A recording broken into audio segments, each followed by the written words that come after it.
Hindi na ho kayo naawa kay Tobats? Ngayon ho, mga bossing, dakuin natin, baka medyo nakakalimutan na ng taong bayan. Si Senator Quezon, si Chis Escudero. Mga bossing, yung mga insertion, etc., yung mga salin, no, magkano daw? 18.8 million na salin, hindi ito. Mali na naman ako. 18.8 million na salin ni Chis Escudero. Yung pa lang ho, kaduda-duda na mga bossing. Panigurado ho ako, yung mga tinitiran na bahay niyan, nila Chis Escudero, hindi ho bababa ng mga 50 million ho, mga kababayan. Bakit? Dun pa nga lang ho antipolo pa lang ho, mga bossing antipolo. Hindi pa yung talagang pinaka mga Valle Verde, hindi pa yung mga kagaya ng mga tinitira nila Chis Escudero. Dun pa lang ho, naglalaro na ang kada bahay at lupa ng 25 milyones ho. Yun yung pinakamura, mga kababayan. Bakit ko alam? Secret. Secret, no?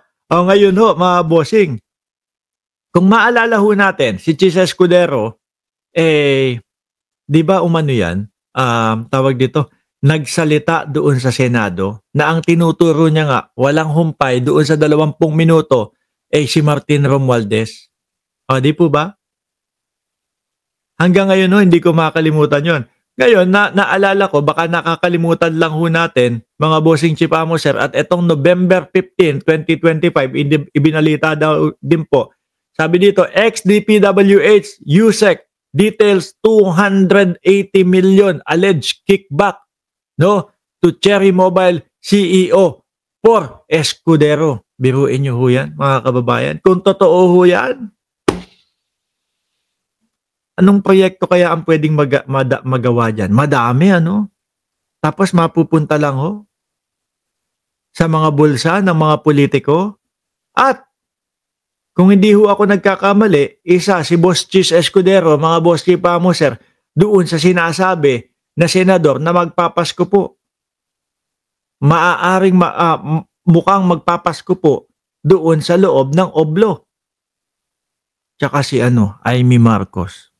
No, kasi daw ho, may bagman, si Amy Marcos, na malapit ng magsalita, mga kababayan. Kaya daw po ang super ate, mga bossing, ayun, nagwawala doon sa Iglesia ni Cristo. Mamaya natin tatalakayin ho yan, mga kababayan. Siguro pagkatapos nitong kay Escudero. Biruin mo ho.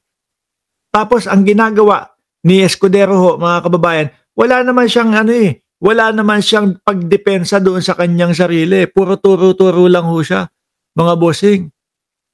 Ayan sabi, ex-DPWH Executive Bernardo, 160 million kickback for Escudero delivered in first quarter of 2025.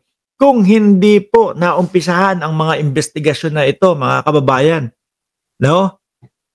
Sa pamumuno po ni Pangulong Bongbong Marcos, malamang ho, tuloy-tuloy pa ho yan.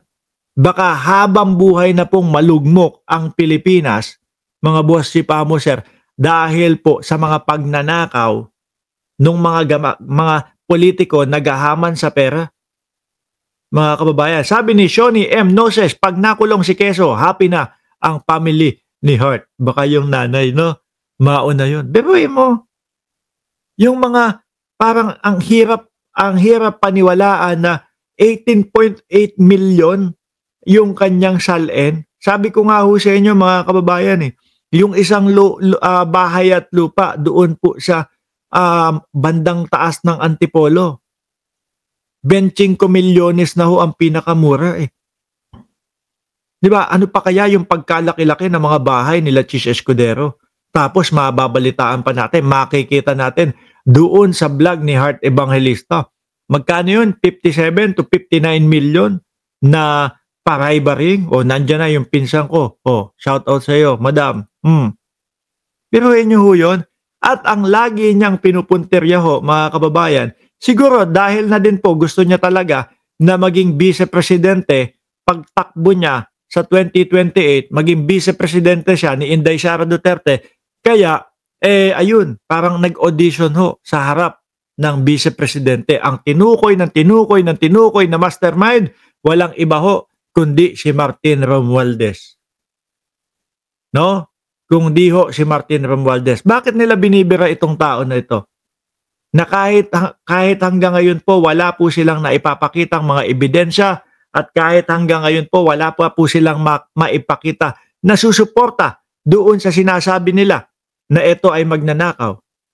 No? Sabi nga dito, hindi pwede yung ingay lang ang batayan ng katotohanan. Totoo naman po, kailangan pag nagsalita sila Chis Escudero, si Martin Romualdez, ang mastermind niyan. Meron silang ebidensya ipapakita, latag agad yun, kasabay ng pagsasalita ho. Sabi ni Lucy, 119 million Pilipino, kahit tig 1 million, pwede silang magbigay ng 1 bilyon ang ninakaw nila. Sabi ni Lucy. Diba? Kailangan laging merong ebidensya, lagi hong merong back up doon sa mga sinasabi nila ho, mga bossing. Pero kung yung sasabihin nila, si Martin Romualdez, ang mastermind nito. Tapos wala namang maipakitang ebidensya. Paano ho kakasuhan yun? Baka nga ho, pag sinabi ninyo na ito, si Martin Romualdez, ang talagang pinaka-mastermind yan at pinakitaan nyo kaming lahat ng matibay na ebidensya at napabilib nyo kami, baka pati kami sumigaw ng Martin Romualdez, ikulong na dapat si Martin Romualdez. Wala ho. Paano yun? Di ba? Imbis na sagutin nila yung mga issue sa kanila para silang mga nagtuturuho, baka mga manunuyang mga yan. Di po ba pambansang nanay survivor? Late ka na naman lagi sa live ko ha. Basahin natin to, November 18. Hindi pwede ang ingay lang ang batayan ng katotohanan. Which is totoo naman ho. Diyan hanggang ganyan lang ho sila. Di po ba? Totoo mga kababayan. Sabi nito, sabi nun, sabi niyan. Sabi ni Tad Supnet, quitis. Pasabog nila, quitis lang pala. Di po ba? Mga kababayan, hindi pwede yung boka-boka lang. Kailangan lagi pong may nakaakibat na ebidensya sa mga ganyan para makakuha lalo kayo ng suporta. Sabi ni Makmak, solid evidence labanan sa korte. Yes? No? Hindi pwedeng hearsay lang. Paano niya mapapabagsak si Romualdez? Gusto kasi nilang pabagsakin. Bakit to? Kasi po yan yung parang nagiging pader ni Pangulong Bongbong Marcos, mga kababayan. Yan po yung nagiging pader ni Pangulong Bongbong Marcos. Kaya ayun, iyakan na lang ho sila, mga boss. Anyway, iwanan na ho natin yon, mga kababayan.